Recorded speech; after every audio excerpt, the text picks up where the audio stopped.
going to represent who wins this pod. And we've got Andrew, as you were mentioning earlier, against Nova. Nova-chan on Uzuri, and Andrew on Katsu, an underrated ninja drafter. And does he just have the powerful, like, whelming gust wave line, or just any gust waves whatsoever? We will find out. We will find out. And the distance that both ninja players were from each other, on one way, you're getting a free pass on two players who don't want any ninja cards that will be passing it. And the other way, you've got like 3 or 4 other ways, cards, people feeding you ninja cards. So you are going to be not hurting for ninja pieces. Now, here's the classic start. Let's go ahead and throw the Kodachi. And the benefit of playing ninja here, or even assassin, is that you do have the option to go ahead and swing weapon. Mm-hmm. The difference here is that those Kodachis are a lot more cost efficient to throw. The difficulty here is making sure that you find those 0-cost cards to make sure that the go again is happening. Now, the beauty of this right here is that, you're buying cards out of your opponent. Nova-chan is just going to go ahead and throw cards in front of this. Yeah. But we've seen how deep this format can go. So fatigue is on the menu potentially, and just being able to pitch a card and essentially win the card battle, going up 2 cards against your opponent just off of your Kodachis is big. Now, that's an interesting turn 0 play. Obviously, you can feel very comfortable to chuck everything out there and, basically just sculpt your hand as you see fit. But there, Andrew sees Nova play a red brush off. And a red brush off is surprisingly effective in the entirety of this game. And so losing that on a turn 0 where you can just as easily chuck anything else in front of that, that's a powerful card to kind of get. Now, does that speak to the card quality inherent in the deck? Perhaps. And here we just have a nice, beefy, chunky attack that if this connects, I believe this Destructive Deliberation, it is going to allow you to gain that Ponder token, which is a fantastic Uzuri card, by the way. It's just really fun to be able to swap that in and just gain extra value.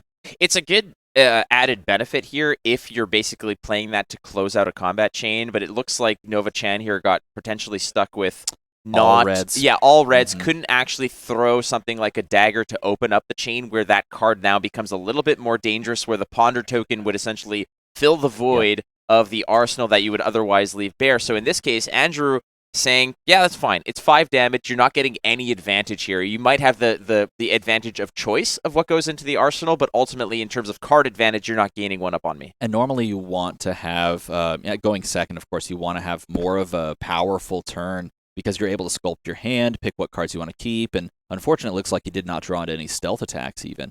So Nova not really able to capitalize there on the biggest possible plays there on turn 1. So he's gonna give him a frailty token, which is fantastic against a Katsu and really any ninja, because it's going to force those daggers to basically be mute. And here he's gonna follow that up with a double block, trying to play more defensively. Thankfully, he has that trap to really kind of nerf this turn in a lot of respects. But it looks like it doesn't even matter, because Kodachis could have just not been on the list of, on the docket anyway, with this natural combo line from Surging into Descendant Gustwave. But let's be real, Frailty in this format is exceptionally powerful, not just against the assassins, not just against the ninjas, but it also attacks the arsenal. So all of those arrows that Azalea or Riptide otherwise would be firing also get a little bit nerfed. But you're right, they are most effective against the ninjas, but I don't think you mentioned it wasn't on the menu for Andrew anyways. The Kodachis were going to stay sheathed the whole way through,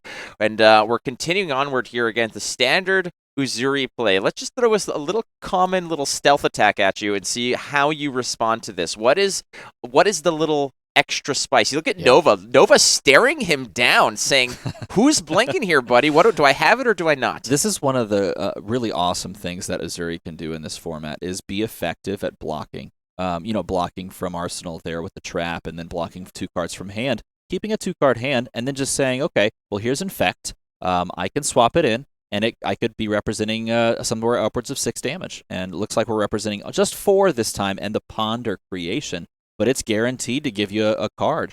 So you're getting this value that's just inherent off of a 2-card hand playing super efficiently. Look, Nova just played Snatch. Yeah, I mean, it's essentially what it is. It's just he did it with extra steps and in a way that your opponent can't necessarily play around.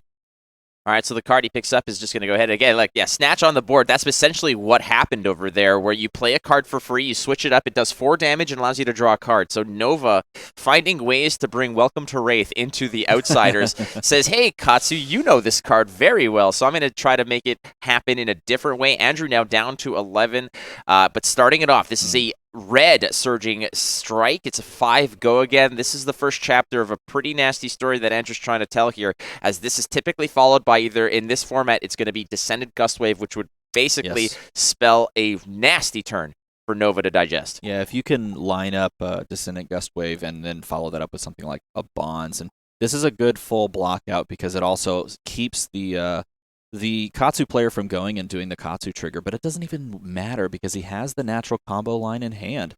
And yet another 5 go again, thanks to having the natural Descendant after the Surging. And man, that is such a strong combo line. And if he can get this to connect, and if he has the necessary cards, no connection. He knows the danger of this. Oh my god! The natty! He had the natty! He had it set up, and this is huge. A huge play, being able to just stretch like this. This is stealing so many cards and so much tempo. Now, of course, you want this tempo, and you want this life. You sacrifice some life so that you can take this tempo here. And he's capitalizing just to the T. This is one of the nastiest things that you could possibly do. As you can see here, Nova was blocking to basically prevent the Katsu ability to go ahead and fish out and complete the combo line. Andrew's saying, yeah, it's all good. I drew it. You don't need to worry about it. I'm not gonna use my Katsu ability, but at the same time, Bonds of Ancestry doesn't need to hit. What it does is it comes in for a 4 go again and allows you to go ahead and banish a card from your discard to go ahead and find a card that is of the same title and play it. So this combat chain here is basically the dream. It's all red, it's all go again.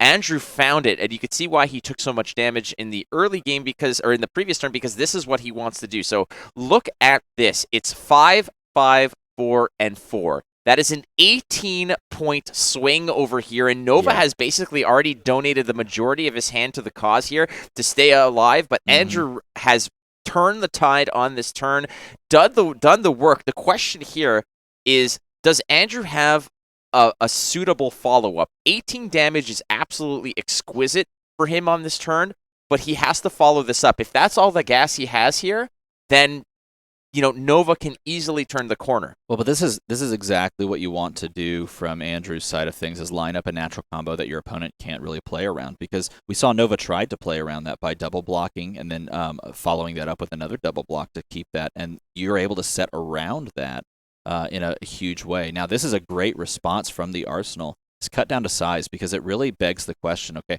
well, if you don't give me cards here, I'm just going to take them anyway. So if you have a 4-card hand, you're getting punished. So you might as well chuck some stuff in front of this, prevent the damage, and most likely going to throw 1 card here. And if he chooses to throw 2 cards, then he's just protecting life total, because he could possibly set up his own, bigger swing turn. But yep, he's just going to throw a 3 block in front of that, taking 2 damage, and playing a 3-card hand, avoiding the cut down to size effect. The Fleetfoot Sandals are always a threat over here, especially with Azura. You play one of those blue stealth cards, and you're able to just go ahead and give it go again. And it's a nasty, nasty little bit if necessary, but ultimately I think that what Andrew wants to do here is start utilizing those Kodachis to a degree, maybe getting some of the leeway. But if he's only blocking with 1 card, he likes his hand. He still has the arsenal that he can dig into. He's looking at his graveyard here to make sure, hey, what do I have discarded? What have I already played and what's left? These players in the Pro Tour are going to know exactly what's left. There's no surprises. The question is how deep into that deck? How is the card I want wearing cement shoes is sunk all the way to the bottom? Where are we at with this? Well, you say there's no surprises, and yet yesterday, towards the end of the day, we discovered that an empty deck Azalea can Azalea affect an arrow from their arsenal to the bottom of their deck, which is non-existent, and then draw the same card that they just arrowed down into their arsenal to give it natural dominate. That is a pretty nasty trick, but here we're going to start off, of course, with Kodachi. 4-1 with go again, pitching the classic head jab. This is such classic play. If you've played Katsu all the way back since WTR, this just feels like nostalgia heaven, because starting off pitching the blue head jab into Kodachi, or in this case Kodachi surging, is just classic. Gonna attack for 4, blocking here with a red infect, taking 1, and this does activate, or allows you to activate the Katsu effect, discarding a 0-cost card, allowing you to go and find a card with combo from your deck, banish it, and then be able to play it this turn, which is fantastic. And really, Nova is in a danger zone of life totals, because if he takes any more, large chunks of damage, he basically just becomes Kodachi locked in this moment, where you just have to donate a single card every single time a Kodachi comes your way. Otherwise, you're basically just in death range, and that's kind of the danger this turn that Andrew's presenting. What I found is, like, my first go with this, again, Katsu was one of my first heroes that I absolutely adored, so I naturally gravitated to playing Katsu just for comfort, just to get familiarized with the format. And what I learned was 30 cards is not enough. Because when you're playing against the other assassins, you're playing against Kodachis, it's so much. You need those cards to throw in front of those blocks late games, so you need a deep deck. But look how far this has gone. This is the right play. Like, this was such a well-sequenced turn and a perfect draw off these exact 3 cards. Pushing the find by discarding and going and getting Descendant for 5. Knowing that you have a feisty locals that you can follow up with, which is absolutely key, because it basically means if you chuck a card in front of this, it gets even worse for you. So you have to give me your entire hand, your entire turn. And now you are in Kodachi lock range. Both players reevaluating their hands. Andrew Rothermel was at the bottom here. He was basically playing catch-up for so long, but a couple explosive turns have put him back into the driver's seat. Nova clinging to life here, and this is the danger. Yep. This is the danger, and I believe, if I'm not mistaken, there are cards that can pump up daggers. There are some very scary things you can do if you're not careful and not aware of them. Now it's Kodachi lock officially. Any point of damage that leaks through wins the game. Every on-hit effect says win the game on the cards. Oh, yeah, isn't that nice? Andrew has to actually go and write that in all of his cards. Hey, if this hits, win the game. Well, there's 2 cards blocked to the Seek Horizon, which is going to put a card on the top over here. We're going to finish this off. There's only 1 card in Nova's hand. Yep. How much damage is that pushing through? Is it enough? It's 3. Does he have a 3 block in hand? Nova looking. He's folding. He's playing. A nice little inertia trap to block that out. Block that game out, or this turn out, I should say. And he's down to drawing his next 4 cards and basically doing it all again, because we're in Kodachi lock range. Well, no, the beauty of this format, at least as a silver lining for Nova, is there's a good chance that potentially Andrew draws into some non-zero cost cards. And that Kodachis are looking for cards in the picture that cost 0 in order to gain the go again. So if Andrew does not find that, which he did, he found it, so it's going to start buying cards again. So the Kodachis are online. The question is, does Nova Chan have enough cards to block this out? Because he's trading. Andrew's pitching 1 card to trade for 2 here. Yeah, now at this point, you're looking for a sequence where you have a blue 0 cost and 2 4 attacks. And if you can put that together, you basically have the game all but sealed up. So we may see Andrew pump the brakes just a bit if he doesn't have it now, so that he can arsenal a card and string together that turn. Yes, it does provide Nova a window of opportunity to get back in the game, though. And this is a nice little card. This is Hurl. Hurl comes across here, just representing 2 and go again. Casual 2, why not?